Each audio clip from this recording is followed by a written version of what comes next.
ஸ்ரீ சதுரசித்தி மாஹாத்மியம் 55ஆம் அத்தியாயம். சிம்ம ஈஸ்வரலிங்கம் சிம்மேஸ்வரலிங்கம்.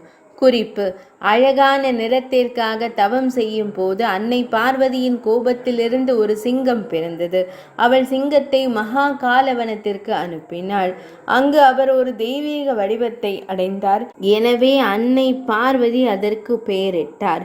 ஈஸ்வரனார் கூறினார்: அழகான பெண்ணே, 55ஆம் தெய்வம் பெரும் பயத்தை, அதாவது சம்சாரத்தின் அழிக்கும் சிம்மேஸ்வரலிங்கம் என்பதை அறிந்து கொள்ளுங்கள். நீல தாமரை போன்ற விழிகளை கொண்ட தெய்வமே, தற்போதைய கல்பத்தில் என்னை அடைய நீங்கள் ஒரு பெரிய தவம் செய்தீர்கள். விரதங்களை உன்னிப்பாக கடைபிடிப்பதன் மூலம் அது மிகவும் கடுமையானதாக இருந்தது. உண்மையில் உங்களது கடுமையான தவத்தால் 3 உலகங்களும் எரிந்து போயின. தமது கடுமையான தவத்தை அறிந்த 4 முக தேவர்களுடைய இறைவனான பிரம்மதேவர் தம்மை அணுகி, மகளே, நீ என்ன பெற விரும்புகிறாய்? என்ன அரிய பொருளை நான் உனக்கு தருவேன். என் கட்டளைப்படி இந்த வேதனையான சலிப்பூட்டும் தவத்திலிருந்து தயவு செய்து விலகுவாய் என்று கூறினார். மூர்த்தவர் தனது நோக்க வர்ணர் நிர்ணயித்த வாஞ்சித்தம் உறுதியாக வெளிப்படுத்திய மகிழ்ச்சிகரமான உண்மையுள்ள மற்றும் நன்மை பயக்கும் வார்த்தைகளை நீ கேட்டாய். நீ பிரம்மதேவரை பணிவுடன் வணங்கிய பின்னர் அவருக்கு பதிலளித்தாய். கடினமான தவத்தால் சங்கரரை நான் கணவராக பெற்றேன். ஆனால் பவன் என்னை கருப்பு நிறமுடையவள் என்று பலமுறை அழைத்தார். நான் கருப்பு நிறமுடையவளாக இல்லாமல் தங்க நிறமுடையவளாக மாறி என் கணவருடன் மீண்டும் இணைவது எப்படி என்பதையும், என் கணவரான பூதபதி பூதங்களின் இறைவன் சிவனார் என் மீது எவ்வாறு சாதகமாக இருப்பார் என்பதையும் உறுதி செய்வதே எனது தற்போதைய தவமாகும்.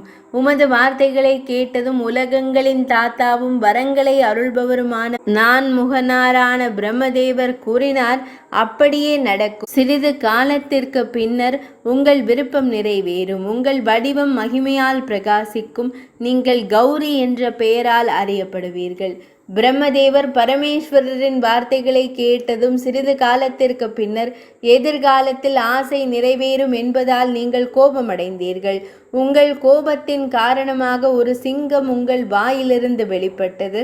அவர் பயங்கரமானவராகவும் அகன்ற திறந்த தாடைகளுடன் மிகவும் மூர்க்கமாகவும் இருந்தார். அவரது தோள்கள் பிடரிகளால் நிரம்பி இருந்தன. அழகான வால் மேலே உயர்த்தப்பட்டது. அவரது வளைந்த கோரை பற்கள் அவரது முகத்தை அழகற்றதாக மாற்றியது. தேவி, நீங்கள் அவரது தாடைகளில் குதிக்க முயன்றீர்கள். ஏற்கனவே பசியால் இருந்த சிங்கம் உங்களை விழுங்க முயன்றது. ஆனால் தவத்தில் உங்கள் மேன்மை காரணமாக அவர் உங்களை காணக்கூட இயலவில்லை.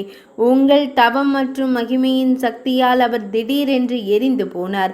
தன்னை காப்பாற்றிக் கொள்வதற்காக அவர் திரும்பி சென்றார். அதன் பிறகு புனித விரதங்களை தவறாமல் கடைபிடிக்கும் பெண்ணாகிய தாங்கள் சிங்கத்தின் மீது பரிதாபம் கொண்டீர்கள். பசித்த சிங்கத்திற்கு கொடுக்க உனது மார்பகங்களில் அமிர்தத்திற்கு இணையான பால் உற்பத்தி செய்தீர்கள்.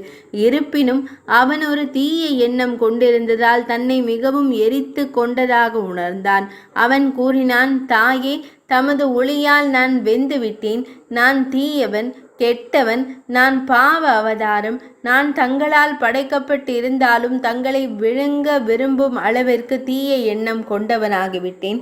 எனவே நான் தாய்வழி கொலை குற்றவாளி, பெரியவர்களை கொன்றவன். நான் நரகத்தில் விழுவேன்.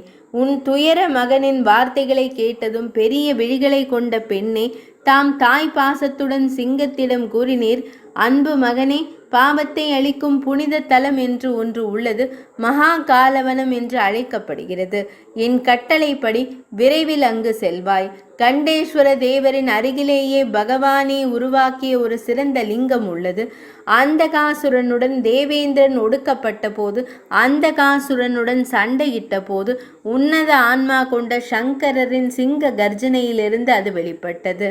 தமது வார்த்தைகளை கேட்டதும் சிங்கம் வேகமாக மகா காலவனத்திற்கு லிங்கத்திற்கு சென்றது. தெய்வம் உடனடியாக காணப்பட்டது. லிங்கத்தை உணர்ந்ததால் சிங்கம் ஒரு தெய்வீக உடலை பெற்றது.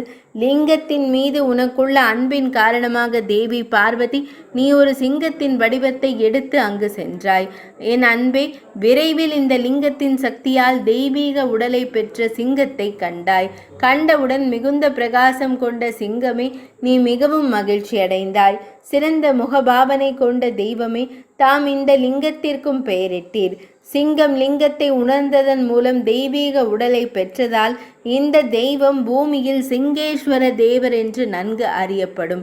இதற்கிடையில் சிறந்த விரதங்களை கொண்ட பெண்ணே, பிரம்மதேவர் தேவர்கள் சூழ அங்கு வந்தார்.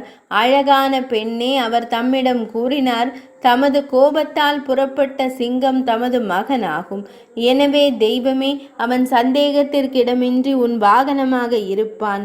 லிங்க சிங்கேஸ்வரரை ஒரு முகத்துடனும் மன தூய்மையுடனும் தரிசிப்பவர் நித்தியமான பரலோக வாசஸ்தலத்தை பெறுவார். லிங்கத்தை மகிமைப்படுத்துவதன் மூலம் ஒருவர் பாவங்களிலிருந்து விடுபட்டார். லிங்கத்தை காண்பதன் மூலம் ஒருவர் நன்மையை உணர்கிறார். லிங்கத்தை தொடுவதன் மூலம் பக்தர் தனது குடும்பத்தை 7ஆம் தலைமுறை வரை புனிதப்படுத்துகிறார். அவர் விரும்பிய அனைத்தையும் ஏராளமாக பெறுகிறார். உலக இருப்பு என்ற கடலில் இருந்து பக்தர்களை மீட்கும் தெய்வமான சிங்கேஸ்வரரை ஒருவர் தரிசிக்கும் போது பிறப்பு, முதுமை மற்றும் துயரங்களில் இருந்து ஒருவர் விடுதலை பெறுகிறார். ஸ்ரீ சிங்கேஸ்வரரை காண்பதன் மூலம் ஒருவர் மலைப்பாம்புகள், புலிகள், கொள்ளையர்கள் மற்றும் ஆக்கிரமிப்பு கொள்ளையர்களின் பயத்தை தவிர்க்கிறார். சிம்ஹேஸ்வர சிவனை முழு மனதுடன் தரிசிப்பதன் மூலம் யக்ஞங்கள், தவங்கள், தானங்கள் போன்றவற்றின் பலனை அடைகிறார். முயற்சியால் சிம்மேஸ்வரரை தரிசிப்பவர் சூரர்களும் அசுரர்களும் வணங்கும் எனது உலகத்தை அடைகிறார். இதை கூறிய பிறகு, அன்பான பெண்ணே, பிரம்மதேவர் தனது உலகத்திற்கு சென்றார். முன்பு கருப்பாக இருந்த உங்கள் உடல் தவத்தின் சக்தியால் அற்புதமான வெள்ளை நிறத்துடன் அழகாக மாறியது. இவ்வாறு தேவி சிம்ஹேஸ்வர தேவரின் பாவ ஒழிப்பு சக்தி உங்களுக்கு கூறப்பட்டுள்ளது. அடுத்து பகவான் ஸ்ரீ ரேவந்தேஸ்வரரின் கதையினை கேளுங்கள். 55ஆம் அத்தியாயம் இனிதே நிறைவடைந்தது.